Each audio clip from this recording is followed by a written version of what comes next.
शाही रहा महाराष्ट्राचा प्राण, शाही रहा महाराष्ट्राचा प्राण, शाही रहा महाराष्ट्राचा प्राण, शाही रहा महाराष्ट्राचा प्राण।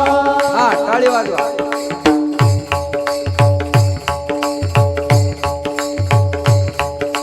छत्रपती शिवाजी महाराजांकडे तानाजी मालुसरेने निमंत्रणाची पत्रिका दिली। आमच्या येथे श्री कृपेकडून आमचे चिरंजीव रायबा यांचा विवाह सोहळा आहे।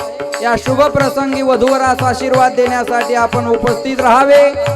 कळावे आपल्या भगव्या झेंड्याचा शिपाई तानाजी मालुसरे। महाराजांना निमंत्रणाची पत्रिका वाचली, पण तानाजी मालुसरेला सांगितलं, तानाजी आमच्या पाठीमागे एक मोठं लग्न आहे, ते म्हणजे कोंढाणा किल्ल्यावर स्वारी करायचं। शुभ मुहूर्तावर रायबाचं लग्न आटोपा आणि लग्न आटोपल्याबरोबर जातीने गडावर हजर व्हा। तानाजी मालुसरे हे वीर होते, त्या वीराला हे शब्द पटले नाही। शतेषु जायतेषु सहस्रेषु च पंडित वक्ता दश सहस्रेषु दाता भवति वानवा।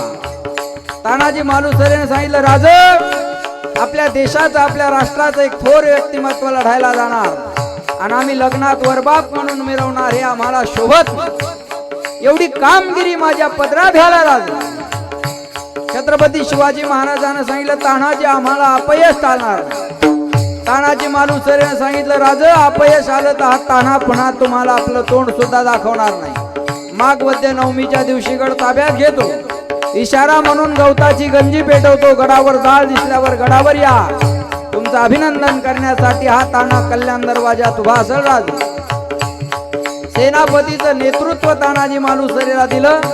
500 मावळ्याची फौज घेऊन तानाजी मालुसरे गडावर येतात आणि गडावर आल्यानंतर 500 विरुद्ध 1500 अशी लढत होणार होती। चौकी पहाऱ्यावाले सोडले तर कुणाच्या हातामध्ये शस्त्र नव्हतं। तानाजी मालुसरेने ही संधी निवडली आणि हर हर महादेवची गर्जना झाली आणि गडावर कापाकापीला सुरुवात।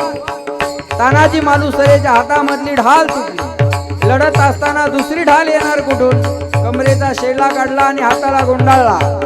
मर्दाची तुटली बगारे ढाल, रक्ताने शरीर झाले लाल, हाताला गुंडाळो निशाल, झेली तो वार। किल्ले कोंढाण्यावरती रक्ताने लाल झाली धरती, मराठे मागे ना सरती, वर्णुमी काय त्यांची ख्याती, निघाला ताना हा झुंजार। 500 मावळ्याची फौज घेऊन गड काबीज केला, पण त्यामध्ये तानाजी मालुसरेला वीर मरण आलं। छत्रपती शिवाजी महाराज अभिनंदनाचे शब्द घेऊन गडावर येतात, पण गडावर काहीतरी विचित्र प्रकार घडला होता। ज्यांनी गड घेतला होता तो आज आपल्यामध्ये राहिला नव्हता। महाराजाच्या तोंडातून उद्गार आले, गड आला